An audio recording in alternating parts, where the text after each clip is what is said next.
Hello guys, I am Ricky and you're most welcome to our YouTube channel Nirmala निर्वाण classes. जैसा कि जानते हैं हम लोग आधुनिक भारत देख रहे थे, मॉडर्न इंडिया, और इसमें जो है लॉर्ड जो एक ओर से गवर्नर जनरल है उसको हम लोग देख रहे थे। तो आज इसकी कड़ी में हम लोग लॉर्ड इरविन को पढ़ेंगे और इस वीडियो में लॉर्ड इरविन को पूरा देख लेंगे, सारा पॉइंट और इससे जो जुड़े जुड़े टॉपिक हैं उसको भी हम लोग समझ लेंगे। तो चलिए पहले पॉइंट से स्टार्ट करते हैं। सबसे पहले लॉर्ड इरविन का कार्यकाल याद रखिए, है ना, 1926 टू 1931, 1926 से 1931 जो है लॉर्ड इरविन का कार्यकाल है, 1926 से 1931। देखिए याद रखिएगा, हर सही से इरविन, हर सही से 31 होता है, 31, लेकिन हम उसको 31 याद रखते हैं, और 26 से 31 ये आपको 26 जो है 31 में 5 माइनस करके याद रखना होगा। तो लॉर्ड इरविन का कार्यकाल 1926 से 1931, 1926 टू 1931। एक प्रश्न पूछता है गांधी इरविन समझौता कब हुआ? तो गांधी इरविन समझौता 1931 में हुआ, क्योंकि हरसई से 31 और हरसई से इरविन, तो ये आपको याद रह जाएगा कोरिलेट करके। चलिए पहले पॉइंट से आते हैं, देखते हैं पहला पॉइंट क्या है। 3 फरवरी 1928 ईस्वी को, है ना, साइमन कमीशन मुंबई पहुंचा। साइमन कमीशन कहां पहुंचा? मुंबई पहुंचा। और कब पहुंचा? तो ये पहुंचा 3 फरवरी 1928 को। 3 फरवरी 1928 को साइमन कमीशन मुंबई पहुंचा। तो प्रश्न रहेगा साइमन कमीशन मुंबई कब पहुंचा? 3 फरवरी 1928 को। अब देखिए, साइमन कमीशन 1928 में मुंबई पहुंचा, लेकिन साइमन कमीशन का अर्थ क्या है या साइमन कमीशन क्या है, इसको अगर हम लोग समझते चलें तो और भी आसान हो जाएगी। तो साइमन कमीशन मूल रूप से समझिए, यह 7 ब्रिटिश सांसद जो होते थे उसको मिला करके एक आयोग बनाया गया था, एक कमीशन बनाई गई थी जिसमें 7 ब्रिटिश सांसद थे। और इसका उद्देश्य क्या था? तो इसका उद्देश्य था भारत में जो शासन प्रणाली है उसमें सुधार, और किस तरह करके कौन कौन सी प्रणाली अपना करके वहां की जो भारत की जो शासन व्यवस्था है उसको अपने हाथ में लिया जाए। तो यह सब एक हथकंडा था मूल रूप से भारत में शासन करने का और लंबे समय तक शासन करने का। तो साइमन कमीशन 7 सांसदों का समूह था जिसका गठन जो है 8 नवंबर 1927 को, है ना, 8 नवंबर 1927 को इसका गठन हुआ, है ना। लेकिन यह जो है भारत में संविधान सुधार के लिए किया गया, यह एक ब्रिटिश द्वारा एक चाल थी, एक साइमन कमीशन एक चाल थी जो 8 नवंबर 1927 को बनाया गया। लेकिन इसका मुख्य कार्य था मॉन्टेग्यू चेम्सफोर्ड सुधार की जांच करना। मॉन्टेग्यू चेम्सफोर्ड सुधार हम आगे पढ़ा चुके हैं। तो मॉन्टेग्यू चेम्सफोर्ड सुधार में जो भी बदलाव होगा उसके लिए उन्होंने साइमन कमीशन का निर्माण किया, और 3 फरवरी 1928 को यह भारत आ गया। कब आया? 3 फरवरी 1928 को, है ना, 3 फरवरी 1928 को साइमन कमीशन जो है भारत आ गया। तो 8 नवंबर 1927 को यह बना और 3 फरवरी 1928 को यह भारत आ गया। कौन? Simon commission. इसका उद्देश्य क्या था? इसमें 7 ब्रिटिश सांसद थे, 7 ब्रिटिश सांसदों का समूह था जिसका मुख्य उद्देश्य क्या था? भारत में शासन व्यवस्था का जो है उसमें बदलाव करना, यह समझ सकते हैं। इसका अध्यक्षता जो इसी के नाम पर सर जॉन साइमन के ही नाम पर साइमन कमीशन रखा गया, है ना, सर जॉन साइमन के ही नाम पर साइमन कमीशन रखा गया, और सर जॉन साइमन ने ही इसकी अध्यक्षता की, साइमन कमीशन की। और यह जब भारत आया तो भारतवासियों ने इसका पूरा विरोध किया। साइमन गो बैक का नारा लाला लाजपत राय ने दिया, और उन्होंने जो है साइमन गो बैक, साइमन वापस जाओ, साइमन कमीशन वापस जाओ, ऐसा कहा गया। अब आपके मन में यह सवाल उठता होगा कि उन्होंने विरोध क्यों किया? अगर यह मान लीजिए 7 ब्रिटिश सांसदों का समूह ही है और शासन व्यवस्था को ही दुरुस्त करने के लिए आ रहा है, तो भारतीयों ने इसका विरोध क्यों किया भाई? विरोध का मूल कारण था कि इसमें जितने भी सांसद थे वो सब के सब ब्रिटिश थे। इसमें एक भी भारतीयों का मदद नहीं लिया गया, ना ही एक भारतीयों को इसमें ऐड किया गया, वह टोटल का टोटल ब्रिटिश का था। तो बाकी जो कांग्रेस थी और जो गांधी जी थे, बाकी लोगों का यह मानना था अगर सब लोग, सब सांसद ब्रिटिश ही हैं तो वह आपके साथ कितना अच्छा कानून और कितना अच्छा नियम लाएगा, यह बात भारतीय बहुत अच्छे समझ रहे थे, इसलिए भारतीय इसका विरोध कर रहे थे। इसका मानना था अगर यदि अपने स्थानीय स्वशासन को कोई वृद्धि दी गई थी पहले, तो उसका यह मानना था अगर अच्छा शासन है तो उसमें भारतीयों का भी जो है पार्टिसिपेट होना जरूरी होता है। लेकिन साइमन कमीशन में ऐसा कुछ था नहीं, इसलिए भारतीयों ने इसका विरोध किया। और इसी विरोध में जो है साइमन कमीशन के विरोध में लाला लाजपत राय के सर पर जो है ब्रिटिश सिपाहियों ने डंडे से मारा, चूंकि वो उनका विरोध करने के लिए उतरे थे, और उसमें जो है लाठी से उनका सर फट गया। और उसी में उन्होंने उसकी जो एक स्लोगन थी, एक नारा जो बहुत फेमस हुई लाला लाजपत राय की, उन्होंने कहा था कि मेरे सर पर लाठी का एक एक प्रहार अंग्रेजी शासन के ताबूत के कील साबित होंगे। मतलब यह जो एक एक लाठी का प्रहार मेरे सर पर किया जा रहा है, यह अंग्रेजी शासन का जो है एकदम समझिए उसके ताबूत की एक एक कील ठोकी जा रही है, जो मेरे सर पर लाठी का जो है प्रहार किया जा रहा है। तो यह लाला लाजपत राय ने इसमें बहुत ही महत्वपूर्ण भूमिका निभाई। किसी भी भारतीय को कमीशन का सदस्य नहीं बनाने के कारण जो है भारतीयों में इसका विरोध था, और भारत में स्वशासन के संबंध में निर्णय विदेशियों द्वारा लिया जाना यह भारतीयों को कभी पसंद नहीं था। और साथ ही एकजुटता दिखाई थी, मुस्लिम लीग और कांग्रेस सब ने मिल करके एक साथ साइमन कमीशन का विरोध किया था। इसमें कहा जाता है कि ये जो है गोविंद बल्लभ पंत और जवाहरलाल नेहरू की पिटाई भी लखनऊ में हो गई थी। पटना से लेकर यूपी तक, लखनऊ तक, सब जगह जो है काला झंडा साइमन कमीशन को दिखाया गया। अब हम लोग समझ गए साइमन कमीशन क्या है, आगे बढ़ते हैं। लाला लाजपत राय की मृत्यु के बदले में भारतीय चरमपंथियों द्वारा दिल्ली के असेंबली हॉल में 1929 ईस्वी में बम फेंका गया। लाला लाजपत राय की मृत्यु हो गई, इसके एवज में, है ना, इसके बदले में जो है भारतीयों ने क्या किया, चरमपंथियों ने असेंबली हॉल में 1929 में बम फेंका। हम इसको चरमपंथी नहीं कहते हैं, चरमपंथी ये शब्द हमको यहाँ पर उचित नहीं लग रहा है, क्योंकि वो हमारे देशभक्त थे जिन्होंने कि वहाँ पर बम फेंका। हम इसमें जो है मूल रूप से भगत सिंह और बटुकेश्वर दत्त शामिल थे। आप देखेंगे एक movie the legend of Bhagat Singh, Ajay Devgan द्वारा वो मूवी, उसमें वो हीरो भगत सिंह का रोल किए हैं और बहुत सारे एक्टर हैं। बहुत ही बेहतरीन मूवी है, हमने कम से कम उसको 8 बार देखी है। The legend of Bhagat Singh बहुत बेहतरीन मूवी है। उसमें जो है इस चीज़ को दिखाया गया है बेहतरीन ढंग से, बम फेंकना, जो महाभारत या किसी बुक की कटिंग में बम लेकर के वो असेंबली में घुस गए थे और वहाँ पर बम फेंका, और इतनी लो इंटेंसिटी की बम फेंकी गई थी जिसका उद्देश्य था कि हम किसी को मारना नहीं चाहते हैं, आप हमारी बातों को नहीं सुनते हैं, इसलिए आपको आवाज़ सुनाने के लिए, एक बहरों को आवाज़ सुनाने के लिए जो है धमाके की आवश्यकता होती है, इसलिए हम इस असेंबली में बम मार रहे हैं और कम इंटेंसिटी का बम मार रहे हैं। और बम मारने का उन्होंने फायरिंग भी की और वहां से भागा भी नहीं, और वो उन्होंने जो है आप एक कहिए कि सरेंडर कर दिया। तो ये भगत सिंह और बटुकेश्वर दत्त के बारे में कहा गया। तो इसको चरमपंथी कहना उचित नहीं होगा। चरमपंथी का अर्थ होता है कि जो अपने पंथ को लेकर चरम पर है। पंथ का मतलब हुआ जो अपनी मान्यता है, जो उसके धर्म की अपनी जो विचारगत बातें हैं, जो अपना उसका ये है, उस चीज को ही लेकर सर्वोपरि मानना, बाकी जितना भी है उसको सबको गलत मानना, तो यह चरमपंथी है। लेकिन भगत सिंह और बटुकेश्वर दत्त में ऐसी बात नहीं थी, वो जो है देश के लिए कर रहे थे, तो इसमें कोई गलत बात नहीं है। तो बदले में भारतीय चरमपंथी द्वारा दिल्ली में असेंबली हॉल में 1931 में बम फेंका गया, और यह 8 अप्रैल 1929 को जो है यह धमाका हुई। कौन सी? असेंबली हॉल में बम फेंकना। 8 अप्रैल 1929 को यह बम फेंका गया। और साथ ही जो है कहा गया कि बहराओं को आवाज़ सुनाने के लिए जो इसकी जरूरत होती है, HRA हिंदुस्तान रिपब्लिकन एसोसिएशन ने इसकी जिम्मेवारी ली, और उन्हीं में से जो है भगत सिंह और बटुकेश्वर दत्त ने असेंबली में बम फेंका। आगे बढ़ते हैं। लाहौर जेल में जतीन दास ने 13 जुलाई 1929 को भूख हड़ताल शुरू की। भूख हड़ताल के 64वें दिन, भूख हड़ताल के 64वें दिन 13 सितंबर 1929 ईस्वी को उनकी मृत्यु हो गई। ये थे जतीन दास, जो बंगाल से थे। जतीन दास बचपन से पढ़ने में भी बहुत तेज थे, और पहले जो है इन्होंने गांधी जी का समर्थन किया था। उनको जो है ये हिंसा वाला चीज़ सही नहीं था, लेकिन उसके बावजूद भी ये बम बनाना जानते थे और बहुत चीज़ बम का जो इस्तेमाल करना जानते थे। तो बाद में जब ये HRA के एजेंट से मिले तो उन्होंने इसको बताया कि गांधी जी जो कर रहे हैं वो उचित नहीं है।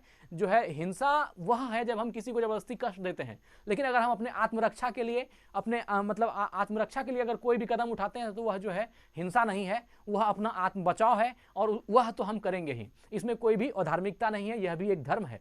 इस तरह की बातें जब जतीन दास को बताई गई तो उन्होंने इस चीज़ को समझ लिया, और जतीन दास जो है HRA में शामिल हो गए। हिंदुस्तान रिपब्लिकन एसोसिएशन, जो उसमें क्रांतिकारी का दल चलता था, उसमें ये ज्वाइन कर गए, और वहाँ से जो है बाद में ये कट्टर देशभक्त बने। कहा जाता है कि बाद में जब इसको जेल में दे दिया गया तो जेल में अंग्रेज का जो व्यक्ति, जो कैदी था, और जो भारतीय कैदी थे, दोनों के साथ अलग अलग व्यवहार था। भारतीय कैदी को बढ़िया भोजन नहीं दिया जाता था, रहने के लिए बढ़िया जगह नहीं था, जबकि अंग्रेज कैदियों के लिए उसी जेल में सब कुछ की व्यवस्था थी। यह चीज़ जो है जतीन दास को अच्छा नहीं लगा, इन्होंने इसका विरोध किया, और उस विरोध में ऐसा किया कि इन्होंने खाना पीना त्याग दिया। अंग्रेजों की कुछ भी नहीं खाना है, कुछ भी नहीं पिएंगे, सिर्फ पानी पिएंगे, ऐसी बातें थी। और इसी क्रम में क्या हो गया, ये भूख हड़ताल इतना लंबा चला कि वो 63 दिन के बाद जो है उनकी मृत्यु हो गई। कभी कभी लगता है कि कितना कौन कौन सी कीमत चुकानी पड़ी है देश को आज़ाद करने के लिए। ये हम लोग तो जो चूंकि बाद में जन्म हुआ तो उसको क्या मालूम, लेकिन जिन्होंने झेली है वह एक रूह कपा देने वाली, जरूर ही एक कोई ना कोई बहुत समझिए कि बहुत प्रेरित लोग होंगे जो उतना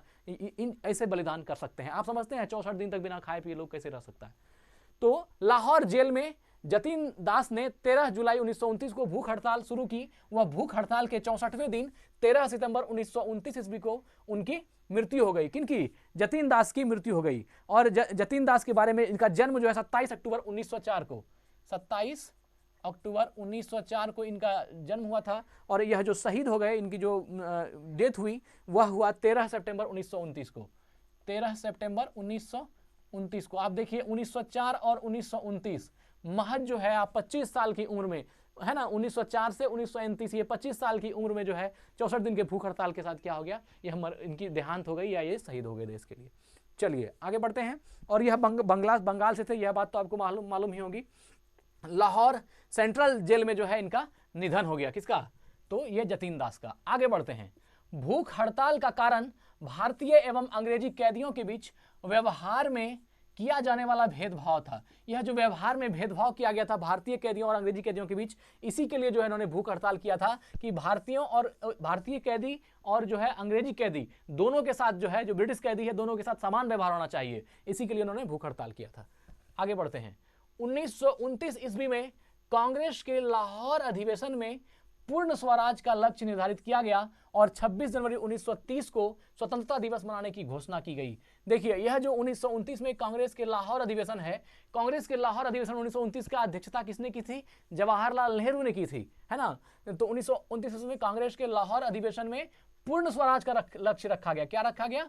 पूर्ण स्वराज का लक्ष्य रखा गया। कब? 1929 का जो कांग्रेस का लाहौर अधिवेशन था उसकी अध्यक्षता जवाहरलाल नेहरू ने की थी और उसमें पूर्ण स्वराज का लक्ष्य निर्धारित किया गया। और 26 जनवरी 1930 को, है ना, 26 जनवरी 1930 को स्वतंत्रता दिवस मनाने की घोषणा की गई। और घोषणा क्या किया गया? 26 जनवरी 1930 को हम लोग स्वतंत्रता दिवस मनाएंगे। तो यह कांग्रेस के लाहौर अधिवेशन की बात है। इसकी अध्यक्षता जवाहरलाल नेहरू ने की थी और वह जो है अध्यक्ष चुने गए थे। इसमें मूल रूप से आपको याद रखना है कि वह जो कांग्रेस का अधिवेशन हुआ उसमें क्या लक्ष्य रखा गया था? तो पूर्ण स्वराज, है ना, पूर्ण स्वराज का लक्ष्य इसमें रखा गया था। टोटल इंडिपेंडेंस, है ना, टोटल इंडिपेंडेंस का लक्ष्य इसमें रखा गया था। आगे बढ़ते हैं।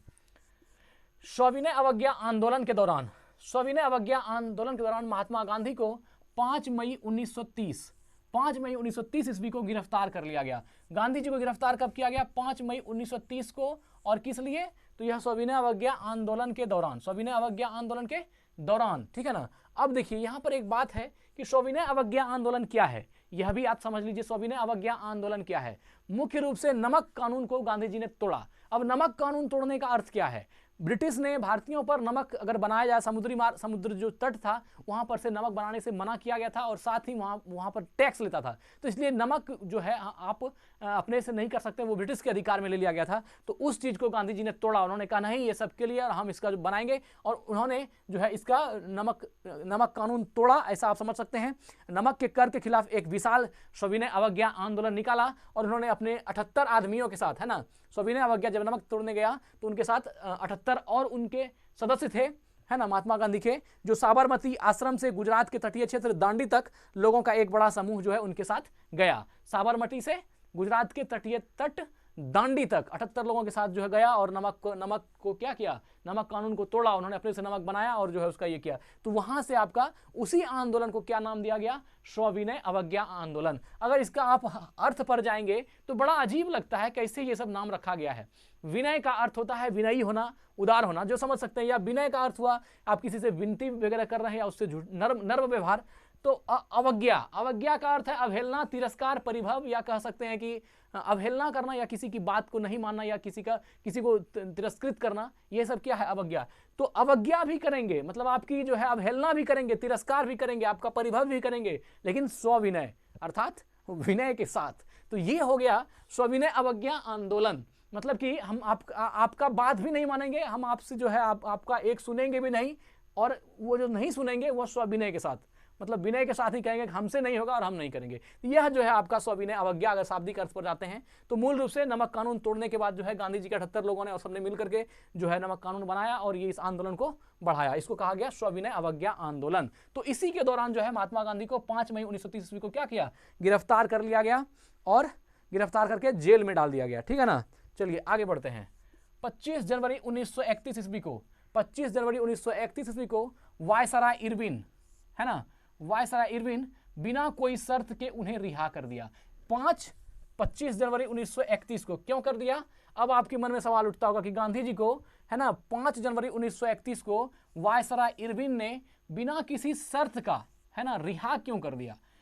इसके पीछे लॉजिक ये था, रिहा करने का कारण ये था कि 12 नवंबर 1930, है ना, देखिए सबसे पहले इस बात को समझिए कि सविनय अवज्ञा आंदोलन के द्वारा अंग्रेजों को यह बात भनक चल गई थी कि अब जो है भारत पर लंबे समय तक शासन करना संभव नहीं हो पाएगा। यह बात वो धीरे धीरे बूझ रहा था, इसलिए वो चाहता था कि भारतीय जो कुछ लोग हैं, जो लीडर हैं, उसको अगर अपने मिला करके शासन करेंगे तो और कुछ दिन तक यहाँ शासन चल सकता है। इसलिए वो चाहते थे कि अब जो मूल लीडर है उससे किसी तरह से दोस्ती हो जाए। तो उसके लिए उसने क्या तरकीब लगाई? तो उसके लिए उन्होंने लगाई जो आप समझते हैं गोलमेज सम्मेलन। यह अभी आपको बताएंगे इसके बारे में। यह एक तरीका निकाला कि गोलमेज सम्मेलन लंदन में होता था और उसमें क्या होते थे, जो प्रमुख लोग होते थे वो वहां पर जाकर के भाग लेते थे और उसके तहत भारत में शासन करने का नया नया कानून और नया नया विधान बनता था। तो मूल रूप से जो है 25 जनवरी 1931 ईस्वी को वायसराय इरविन बिना कोई शर्त के उन्हें रिहा कर दिया। और आगे देखिए 12 नवंबर 1930 ईस्वी में लंदन में प्रथम गोलमेज सम्मेलन हुआ। कब हुआ? 12 नवंबर 1930 को लंदन में प्रथम गोलमेज सम्मेलन हुआ। इस सम्मेलन में कांग्रेस ने भाग नहीं लिया। इस सम्मेलन में कांग्रेस बोला कि बाबू जाओ, तुम्हारा सम्मेलन है, तुम करो, हम इसमें भाग नहीं लेंगे। कांग्रेस ने भाग नहीं लिया। अब देखिए, अब यहां पर एक सवाल उठता होगा कि यह प्रथम गोलमेज सम्मेलन क्या है? गोलमेज सम्मेलन क्या है? गोल मतलब गोल और मेज मतलब मेज, सम्मेलन मतलब सम्मेलन। तो गोलमेज सम्मेलन यह जो है मूल रूप से अंग्रेजों की एक बुझिए कि एक तरीका था जिसके तहत वो चाहते थे कि भारतीय भी इस सम्मेलन में भाग लें और उसके साथ जो है कुछ भारतीयों का सुने, कुछ अपना सुनाएं और दोनों मिलकर के भारत पर शासन करें। यह एक चाल थी जिसको हम लोग कह सकते हैं कि प्रथम गोलमेज सम्मेलन। तो प्रथम गोलमेज सम्मेलन का उद्देश्य ही इस बात से था कि अब हम आपके ऊपर शासन करेंगे लेकिन आपके साथ मिल करके करेंगे, है ना। इसमें दोनों पक्षों से आदमी पहुंचते थे और लंदन में बैठ करके जो है कुछ कुछ समझौता होता था। जैसे मान लीजिए गांधी इरविन समझौता आगे है, इसको भी हम लोग देख ही लेते हैं। 4 मार्च 1931 ईस्वी को गांधी इरविन समझौता पर हस्ताक्षर किया गया और साथ ही सविनय अवज्ञा आंदोलन को स्थगित किया गया, है ना। सविनय अवज्ञा आंदोलन को भी स्थगित किया गया। देखिए अब प्रथम गोलमेज सम्मेलन की बात कर लेते हैं। इसमें था कि भारत में संवैधानिक सुधारों पर चर्चा। लंदन के प्रथम गोलमेज सम्मेलन में मुख्य नेताओं ने भाग नहीं लिया। मूल रूप से तो इसमें कांग्रेस ने भाग नहीं लिया और नमक सत्याग्रह में, है ना, लग गया था कि अब यहां पर जो है हम रह नहीं पाएंगे, यहां पर ब्रिटिश शासन चलेगी नहीं। तो इसके लिए भारतीयों को भी सत्ता में हिस्सा देना पड़ेगा और इसी लक्ष्य का ध्यान में रख करके ब्रिटिश सरकार ने लंदन में गोलमेज सम्मेलन का आयोजन किया। और इसमें क्या किया, जो मुख्य नेता है उन सबको इन्वाइट किया, सबको बुलाया। और इसमें जो है अब यहां पर बात आती है गांधी इरविन समझौते की, है ना। 4 मार्च 1931 को गांधी इरविन समझौता, मोस्ट इंपॉर्टेंट पॉइंट है, कई बार पूछा गया है। गांधी इरविन समझौता कब हुआ? 4 मार्च 1931 को, है ना। इस समझौता पर क्या हुआ? गांधी जी ने भी कुछ रखा और इरविन ने भी कुछ रखा। तो 5 मार्च 1931 को लंदन का यह जो है सेकेंड गोलमेज सम्मेलन था और इसमें जो है पूर्व महात्मा गांधी और तत्कालिक वायसराय लॉर्ड इरविन के बीच एक समझौता हुआ। तो यह आपका जो 4 मार्च 1931 या कहीं 5 मार्च 1931 भी लेता है। तो यह जो है द्वितीय गोलमेज सम्मेलन था। यह क्या था? द्वितीय, सेकेंड गोलमेज सम्मेलन था। प्रथम गोलमेज सम्मेलन में कांग्रेस ने भाग ही नहीं लिया और द्वितीय गोलमेज सम्मेलन में गांधी जी पहुंचे, सेकेंड गोलमेज सम्मेलन में भाग पहुंचे। तो इसमें जो है दिल्ली पैक्ट, इसको गांधी इरविन समझौता को दिल्ली पैक्ट भी कहते हैं। क्या नाम कहा जाता है? दिल्ली पैक्ट भी इसको गांधी इरविन समझौता का दूसरा नाम है।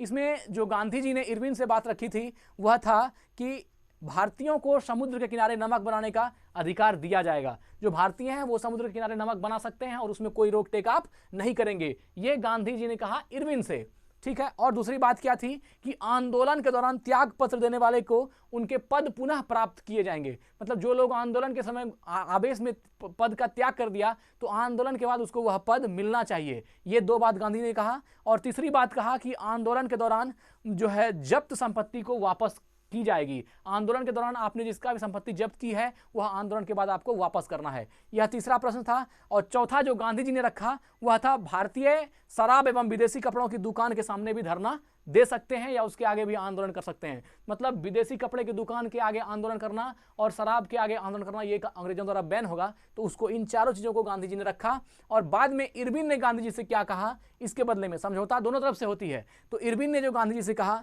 वह कहा कि सविनय अवज्ञा आंदोलन को आप स्थगित करेंगे। यह भी बात आपको माननी होगी। अंग्रेजों ने जब हाँ कर दिया, ठीक है हम आपका सब बात मानते हैं, लेकिन आपको भी मेरा बात मानना पड़ेगा। उसमें इरविन ने क्या कहा कि आपको सविनय अवज्ञा आंदोलन को जो है स्थगित करना होगा, कांग्रेस द्वितीय गोलमेज सम्मेलन में भाग लेगा, यह भी आपको मानना पड़ेगा। तो यह भी गांधी जी ने कहा अच्छा ठीक है, द्वितीय गोलमेज सम्मेलन में कांग्रेस भी भाग लेगी। और तीसरा था कि कांग्रेस ब्रिटिश सामान का बहिष्कार नहीं करेगी। जो भी ब्रिटिश सामान है उसका बहिष्कार कांग्रेस नहीं करेगी। जो लोग जो यूज करते हैं उसको करने दीजिए, उसको किसी भी सामान का बहिष्कार मत करने दीजिए। और चौथा जो था कि गांधी जी पुलिस की ज्यादतियों की जांच की मांग को छोड़ देंगे। मतलब अगर यदि कोई भी जांच अगर पुलिस अपने मन से करती है तो उसके ऊपर गांधी जी सवाल खड़ा नहीं करेंगे। यह 4-5 प्रश्न जो है इरविन ने भी गांधी जी से रखा और दोनों पर हाँ किया। और वो क्या हो गई, गांधी इरविन समझौता हो गई 1931, है ना, गांधी इरविन समझौता। इसमें सबसे महत्वपूर्ण बात यह थी कि पहली बार, है ना, भारतीयों के लिए सबसे अच्छी बात यह थी